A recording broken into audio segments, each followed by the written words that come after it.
Dans une chaîne d'opérations avec des nombres décimaux et des nombres fractionnaires et des pourcentages, on doit premièrement se poser la question, est-ce qu'on y va en fractions ou en nombres décimaux? Donc, parfois, on n'a pas le choix, parfois, on peut choisir. Donc, ici, ce qu'il faut regarder, c'est est-ce qu'il y a une fraction ou un nombre périodique. Donc, soit une fraction qui donnerait un nombre périodique ou bien un nombre décimal qui est périodique. Ici, ce n'est pas le cas. Donc, on n'est pas forcé de prendre des fractions. Donc, ce qu'on peut se demander comme question après, c'est ici, de quoi il y a de plus? Donc, ici, si on regarde, les nombres fractionnaires, c'est des fractions qui sont quand même assez simples. Et il y a déjà quand même pas mal de nombres décimaux. Donc, moi, je vais décider ici d'y aller en nombres décimaux. Donc, avant de commencer la résolution de ma chaîne, mais ce que je vais faire, c'est que je vais tout mettre en nombre décimal. Donc, je vais pouvoir travailler un peu à côté de ma feuille, puis mettre dans la chaîne, dans ma démarche parfaite, la fraction simplifiée ou le nombre décimal.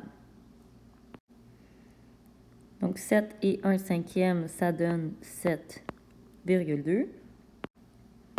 8 et 1 cinquième, ça donne 8,2. Donc, on va mettre moins 8,2. Et 250%, c'est 2,5. Donc, c'est sûr qu'on pourrait le faire au fur et à mesure, mais moi, je préfère le faire dès le début parce que je trouve que ça simplifie les choses. Donc, ensuite de ça, on y va avec le PEMDAS régulier. Donc, parenthèse. Alors, ici, on voit qu'il y a une grande parenthèse. Une fois que je suis dans la parenthèse, donc c'est comme si je regardais uniquement ce qui est en jaune. Je vais regarder, je recommence à me poser des questions. Donc, parenthèse, donc s'il y en a une, donc il va falloir faire cette division-là en premier. Et ça donnait moins 0,5, donc ne pas oublier ici le moins, étant donné que c'est un positif divisé par un négatif. Alors, prochaine étape, ça va être dans la parenthèse encore une fois. Donc, cette parenthèse-là, elle n'est pas terminée. Et encore une fois, je vais commencer par ici la multiplication. Donc, ce que je vais faire, c'est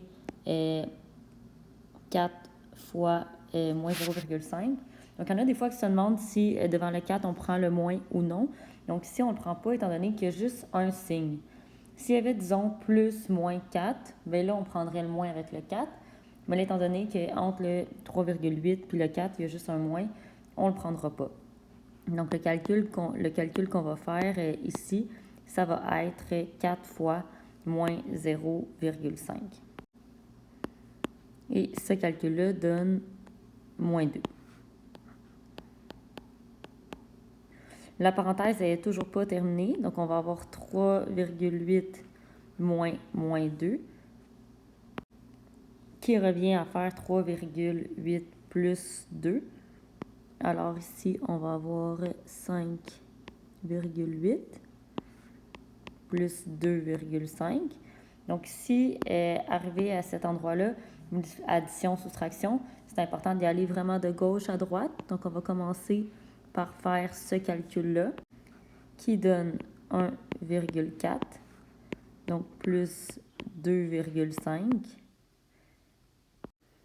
Donc, une réponse de 3,9.